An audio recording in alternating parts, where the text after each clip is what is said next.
la télévision Al-Fouda. Au sommaire de ce journal, à Dar es Salaam, un quartier de la ville de Ouagadougou, précisément dans la zone de Tinsouka, les fidèles musulmans ont désormais une nouvelle mosquée de vendredi.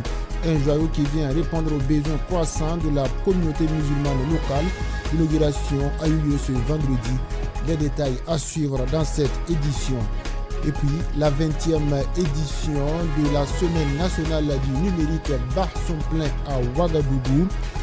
Un rendez-vous majeur pour les acteurs de l'écosystème du numérique afin d'avoir des échanges sur le thème l'intelligence artificielle au cœur de la transformation digitale.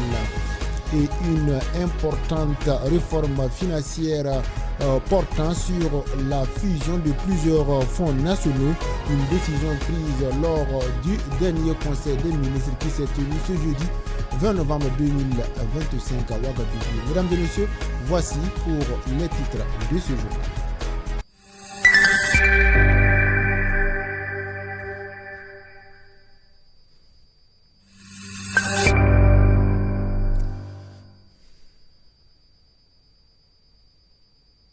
Le quartier Dar Salam, situé dans la zone de Tinsouka à Ouagadougou, a célébré ce vendredi 21 novembre 2025 l'ouverture officielle de sa toute nouvelle mosquée. Cette infrastructure moderne, fruit des efforts conjoints des généreux bienfaiteurs et des autorités religieuses, vient répondre aux besoins croissants de la communauté musulmane locale. L'inauguration a réuni un grand nombre de fidèles venus exprimer leur gratitude et leur fierté face à cet acquis. On suit le reportage de Moussa Goula.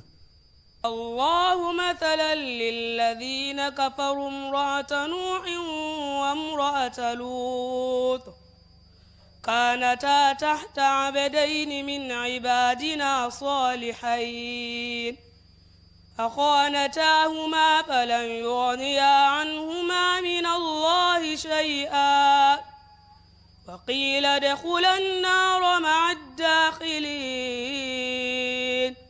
Le quartier Dar Salam à Tinsouka, dans la ville de Ouagadougou, a célébré l'ouverture officielle de sa nouvelle mosquée, un lieu de culte tant attendu par les fidèles musulmans et qui marque une étape importante dans la vie spirituelle de la communauté islamique.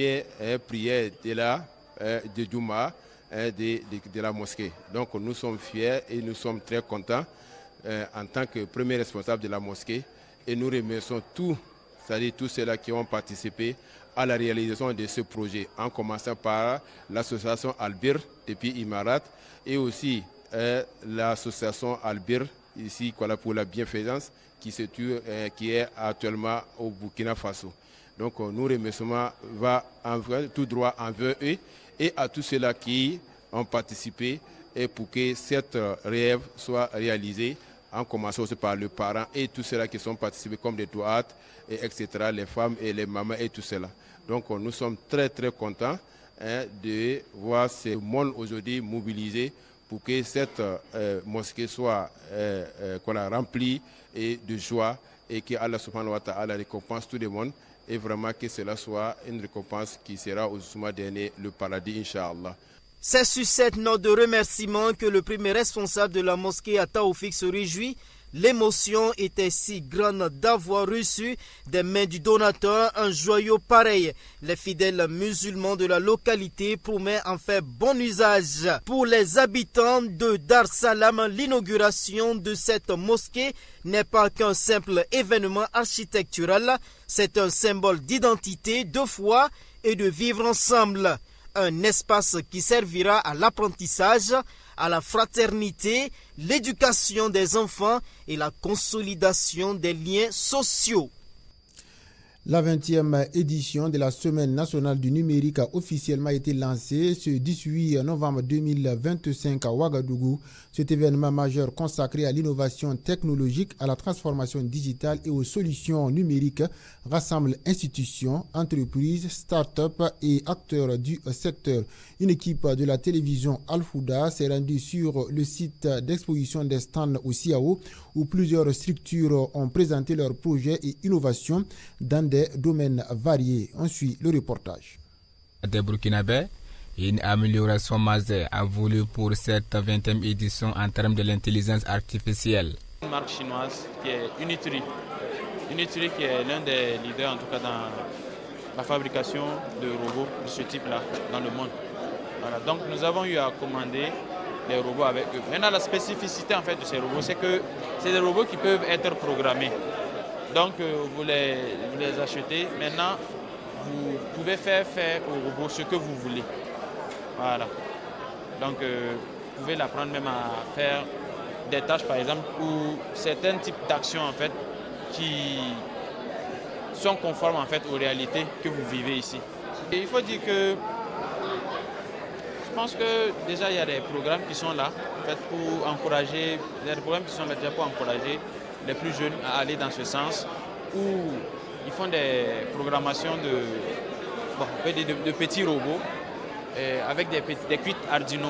C'est des kits en fait où ils ont un ensemble de pièces qu'ils montent eux-mêmes et qu'ils programment en fait pour effectuer un certain type d'action. Je pense qu'avec ces genres d'initiatives-là, petit à petit en fait, et avec l'évolution de l'industrie aussi, je pense que dans un futur proche, en tout cas, le Burkina pourra le faire.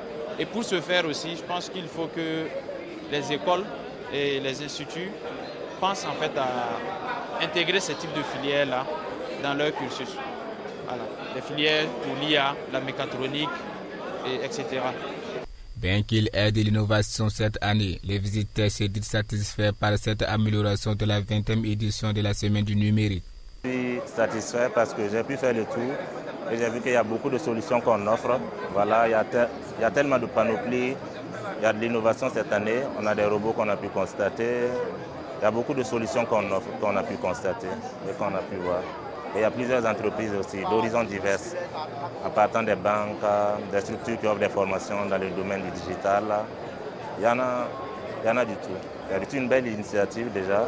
Ça nous permet de pouvoir savoir qu'au Burkina également, on a des talents qui innovent, voilà, qui font des choses qui sont vraiment fantastiques, qu'on peut constater, ou bien que l'on constatait d'avant, qui venaient d'ailleurs. Donc on sait qu'il y a de la compétence, il y a du talent. Ce qu'on peut leur dire, c'est toujours de continuer dans cette même ligne-là et de pouvoir porter le flambeau du Burkina un peu beaucoup plus haut. Alors je suis venu justement dans le cadre de la semaine du numérique, alors pour visiter des stands. En tout cas, personnellement, j'ai vu des choses qui beaucoup attirent mon attention, parce que j'ai vu des stands au niveau desquels il y a des gens qui ont développé des logiciels qui permettent quand même, en ce qui concerne donc, la sécurité routière, d'identifier des zones accidentogènes de la ville de Ouagadougou et qui, dans le même temps, permettent, à travers les logiciels, de prévenir et d'alerter justement la population par rapport à ces cas d'accident-là. Donc je pense que le Burkina Faso est sur la bonne voie, puisque aujourd'hui on ne peut pas aller au développement sans le numérique. Le numérique, c'est une arme fatale, c'est une arme nécessaire pour la conquête de notre souveraineté nationale. Et donc l'ensemble de tout ce que nous avions eu à voir ici nous donne l'impression de dire qu'en tout cas le Burkina Faso est véritablement au rendez-vous donc, du numérique et du digital. Donc j'encourage en tout cas les uns et les autres à faire un peu le déplacement, voilà, pour visiter en tout cas les merveilles que nous avions vues ici. Les expositions des stands sont au cœur de cette 20e édition de la Semaine du numérique. Le thème de cette édition, l'IA au service de la transformation digitale. Pays d'invités d'honneur le Ghana et les pays d'invités des spéciaux le Mali et le Niger. La 20e édition de la Semaine du numérique se poursuit jusqu'au 21 novembre prochain. Le Conseil des ministres tenu ce jeudi 20 novembre 2025 a acté une importante réforme financière portant sur la fusion de plusieurs fonds nationaux. Cette réorganisation présentée comme une mesure de rationalisation et d'efficacité vise à améliorer la gestion des ressources publiques et à renforcer l'impact des financements destinés au développement économique et social. Le financement des entreprises structurantes pour notre pays. Le constat qui a été fait est qu'il y a plusieurs fonds avec des thématiques différentes. Et il se trouve qu'il n'y a pas une bonne coordination entre ces différents fonds. Et il est également noté que ces fonds tels qu'ils se présentent n'arrivent pas à financer efficacement l'économie. Quoi qu'on ait remarqué que ces 2 dernières années, il y a eu quand même beaucoup d'efforts dans l'accompagnement des entreprises structurantes dans le secteur privé à travers des fonds comme les FBDS ou les fonds Dumou-Kafa. Aujourd'hui, la décision qui a été prise, c'est de fusionner les fonds en 4 grands fonds. Le premier fonds, ça sera le fonds burkinabé de développement économique et social, Tongo. Tongo, c'est bien sûr en langue morée. Et ce fonds va regrouper les FBDS actuels, les fonds Faso Kunawili, les fonds Dumou-Kafa, les fonds de développement culturel et touristique, les fonds nationaux pour le soutien aux travailleurs déflatés et retraités. Également, le deuxième fonds, c'est le fonds d'assistance sociale et de solidarité qui va regrouper les fonds d'assistance judiciaire et le fonds national de solidarité et de résilience. Le troisième fonds, c'est le fonds de soutien à l'éducation et à la recherche qui va regrouper 3 fonds, le FONER, le FAFPA et le fonds RID qui est le fonds qui soutient donc la recherche.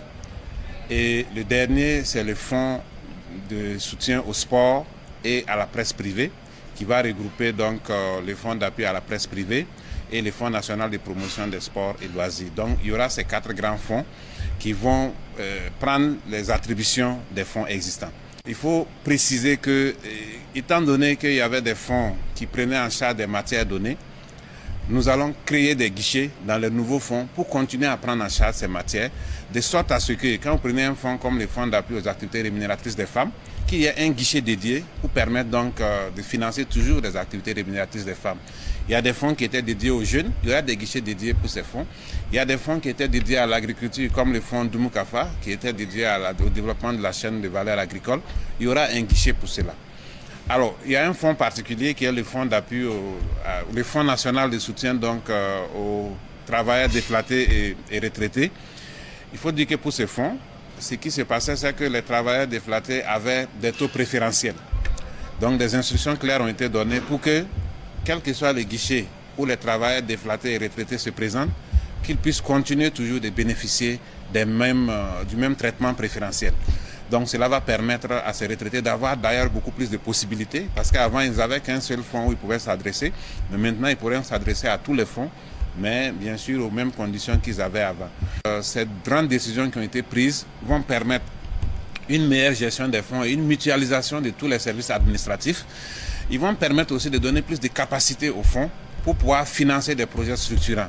Et des instructions fermes ont été données pour que les projets à mettre en priorité soient des projets de transformation, notamment de transformation des produits agricoles, mais également d'autres projets, mais essentiellement axés sur l'industrie, notamment en ce qui concerne donc le Fonds burkinabé de développement économique et social. Donc c'est vraiment pour accompagner toute la dynamique d'industrialisation. Vous avez dû constater que ces 2 dernières années, il y a eu beaucoup de développement industriel, que ce soit donc au niveau de l'État, mais également au niveau du privé. Quand on prend entre 2024 et 2025, le FBDS a injecté plus de 11 milliards pour 10 grandes industries qui ont été accompagnées et qui aujourd'hui arrivent à créer beaucoup d'emplois, à créer de la valeur et à faire en sorte que nous puissions même produire donc, sur place des biens que nous importions avant, donc permettre donc de maintenir nos devises sur place. C'est une dynamique qui est lancée, qui est irréversible et les nouveaux fonds qui vont être des fonds un peu plus forts vont pouvoir accompagner cette dynamique pour permettre le développement donc, du secteur privé à travers les industries que l'État va accompagner et bien sûr à travers aussi des actions que l'État lui-même va mener sur le terrain. En ce qui concerne donc les fonds fusionnés, quand on parle de fusion, il y a nécessairement les questions des carrières des agents qui se posent. Aujourd'hui, tous les fonds ont soit du personnel recruté, des contractuels ou du personnel mis à disposition par l'État, donc des structures étatiques. Ce qui va se passer, c'est que l'instruction est claire, tous les emplois seront préservés. Maintenant, nous allons essayer de voir comment optimiser de sorte à ce que les travailleurs puissent se retrouver dans les fonds où ils peuvent apporter le plus.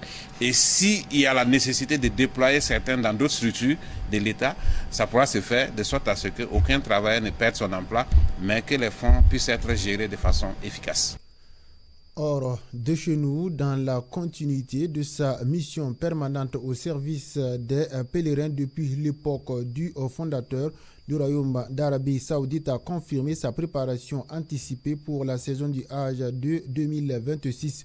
Cette annonce s'illustre à travers la mobilisation de l'ensemble des services et infrastructures nécessaires afin de garantir le confort et la sécurité des pèlerins. Depuis les dispositifs de transport et d'hébergement, en passant par les services sanitaires et médicaux, jusqu'à l'organisation des foules et la gestion du tawaf et du saïd.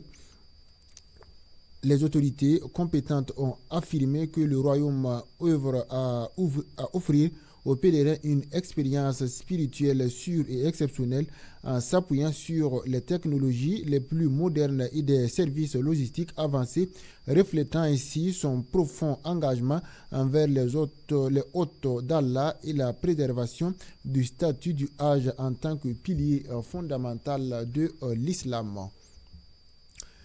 Et lors d'une visite officielle du prince héritier saoudien aux États-Unis, la Maison-Blanche a confirmé que les investissements saoudiens dans divers secteurs économiques devraient atteindre environ 1 trillion de dollars. Cette annonce s'inscrit dans le cadre du renforcement du partenariat stratégique entre les deux pays et du développement de la coopération dans les domaines de l'énergie, de la technologie, de la défense et de l'innovation. Les responsables ont également souligné que ces investissements contribueront à la création de nouveaux emplois, au soutien de l'économie américaine et au renforcement des relations économiques entre le Royaume d'Arabie Saoudite et les États-Unis au bénéfice mutuel des deux nations à long terme. Mesdames et messieurs, c'est ici que prend fin ce journal. Merci de l'avoir suivi. Passez une excellente soirée en compagnie des programmes de la télévision Al-Huda. Wassalamu alaikum wa rahmatullahi wa barakatuhu.